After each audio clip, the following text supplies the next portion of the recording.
DC নিয়োগে আর্থিক লেনদেনের অভিযোগ, সিনিয়র সচিব বললেন, ইটস অ্যা ফেক নিউজ। দেশে রাজনৈতিক প্রেক্ষাপট বদলানোর পর জেলা প্রশাসক, ডিসি নিয়োগে আর্থিক লেনদেনের তথ্য ছেপেছে একটি সংবাদপত্র।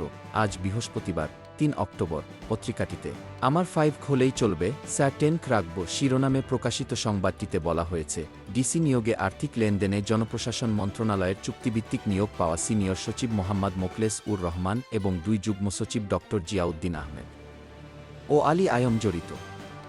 মোখলেস উর রহমান ও আলী আয়মের মধ্যে হোয়াটসঅ্যাপে কথোপকথনের বেশ কিছু তথ্য তুলে ধরা হয় এতে। বৃহস্পতিবার সচিবালয়ে সাংবাদিকদের এক প্রশ্নের মোখলেন উর রহমানের দাবি করেন, ইটস অ্যা ফেক নিউজ।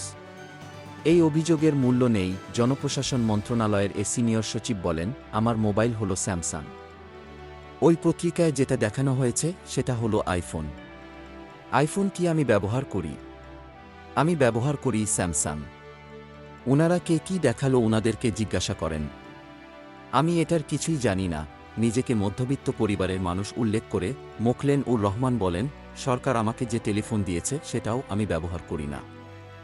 আমার আগের যে নাম্বার সেটাই ব্যবহার করি। খবরের সত্যতার প্রসঙ্গে প্রশ্ন করা হলে তিনি জবাব দেন, আপনারা স্ট্যান্ডবাজি নিউজ করতে চাইলে এসব প্রশ্ন করতে পারেন। যারা আমাকে চেনেন তারা জানেন আমি কেমন। ভালোকে ভালো, খারাপকে খারাপ বলবই। এই প্রশ্ন করার আগে নিজেদের প্রশ্ন করেন। কতদূর যৌক্তিক হচ্ছে আমাকে প্রশ্ন করা? এই সংবাদের বিষয়ে ব্যবস্থা নিতে ইতোমধ্যে 3টি পদক্ষেপ নেওয়া হয়েছে বলে জানান তিনি। আরও জানালেন, ওয়েবসাইট থেকে খবরটি সরিয়ে ফেলা, পত্রিকার বিরুদ্ধে ব্যবস্থা নিতে তথ্য মন্ত্রণালয়কে চিঠি দেওয়া হয়েছে। প্রেস কাউন্সিল আছে, অন্যান্য নিয়মকানুন আছে, তারা ব্যবস্থা নিচ্ছে। মোখলেস উর রহমান বলেন, যারা এ সংবাদ করেছে তাদের আমরা কতটুকু গুরুত্ব দিব? একটা রাস্তার লোক অনেক কথা বলতে পারে, আমি তার পেছনে দৌড়াবো?